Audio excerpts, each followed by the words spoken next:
I'm Vivien Huang, and this is my informative speech. I never expected that delivery would change my life forever. That rainy night, that insane man, and the things that he forced me to do. The things that I prayed day and night to forget and wish it never had happened. However, Tianli, the insane man, would not let me go that easily. Being the youngest and richest and the most handsome man in the city, Tianli had 1,000 reasons to believe that he's much better than me, and it must be very easy to attract me. To his surprise, however, he found it difficult to obtain my heart. This is a plot of a classic romantic Chinese novel, where the rich man and the young woman encounter each other, usually through some kind of misunderstanding and hatred first. Then, they will gradually fall in love and go through a series of normal, everyday couple problems. Someone could be trying to kill the poor girl because they believe the rich man's good for her. Some sort of mafia could be trying to make the rich man's company go bankruptcy. Oh, and one of them could get kidnapped and gone MIA for a few years and then come back and forget absolute everything about their previous life. This might sound like the normal storyline of a romantic novel that has just a little bit of crime in it. It doesn't change anyone's view of the world because usually people who read romantic thriller novels are at least 18 years of age. But consider this. As of 2018, about 30% of the audience of modern romantic Chinese novel are less than 18 years of age, with 75% of them being high school students and 25% of them being middle school students or even younger.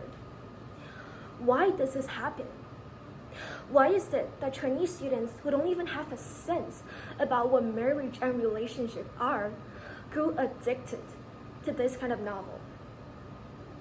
We will explore this topic by looking at the middle school and high school reading in China and in the US, the great fantasy migration hypothesis, and the wonderland of Disney World. To start off, let's compare the middle school and high school reading in China and the US. Students in China usually read books like Romance of the Three Kingdoms, an epic tale of war and heroes, loyalty versus betrayal, of morality versus political reality, and of what man can do in the pursuit of power. They also read books like Home Letter by Fu Lei, which accounts for families' experience of how to teach children in accordance to their talents and undertake responsibilities. On the American side, students in English classes usually read books like To Kill a Mockingbird, Lord of the Flies, and Animal Farm, the classic educational book that we all know about. Outside of English classes, they also read books like Twilight and The Hunger Games for fun. Now, students from both sides read a similar educational or historical book that they are expected to read. Then why is it that Chinese students develop a special taste for modern romantic novel? Although they may start at different time periods and with different relationship between the protagonists, this novel shares many common elements. For example, the wealth, achievements, and insurmountable social success held by the male character, his extraordinary talents, and how he met the female character and fell in love and pursued to marry her. In wider context, they also share many common themes. For example, ordinary people going from rags to riches, chivalrous adventures, and even time travel. These are the elements that children don't see in their boring, busy, even suffocating daily life. These are the things that they yearn for and fantasize and dream about. According to the University of Georgia's Department of Psychology, this phenomenon is called the Great Fantasy Migration Hypothesis. It supposes that the real world of burden and due dates is too disappointing for a generation of entitled narcissists. They consequently find themselves having to migrate to a land of make-believe where they can live out their grandiose fantasies. In other words, these novels allow children to shake off all the pressure from life to achieve their imagination of ideal life and to obtain mental pleasure by putting their imagination and personalities onto the characters in the novel.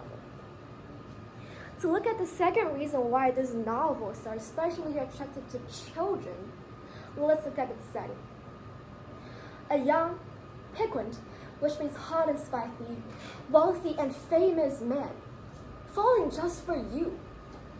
A poor, plebeian, sometimes even broken girl, coming from a family where no one cares about you. Doesn't this sound a little bit familiar and similar to the classic Disney movie, Sleeping Beauty? How many young girls dream about being saved by a dashing, wisecracking prince? How many young boys fantasize about waking up a beautiful and wondrous princess from aged sleep? This modern romantic novel shows an upgrade from a good old Disney movie that has the addition of somewhat immoral elements like teenage sex, teenage pregnancy, and cheating in it. In other words, this generation of children are not painting a new picture of teenagehood, nor are they shifting away from the 8-track players, Hallmark movies, and Saturday Night Live show that parents used to do for fun. They're still dreaming about the same thing as the last generation. Modern romantic novel shows a new form that the students are embodying. Since I started this speech with the introduction of a modern romantic novel, I thought it might be appropriate to sum it up with the ending of another one that I wrote that is my teenage dream in it. The young rich man eventually won my love, and we lived happily together until he died 10 years later, maybe of cancer.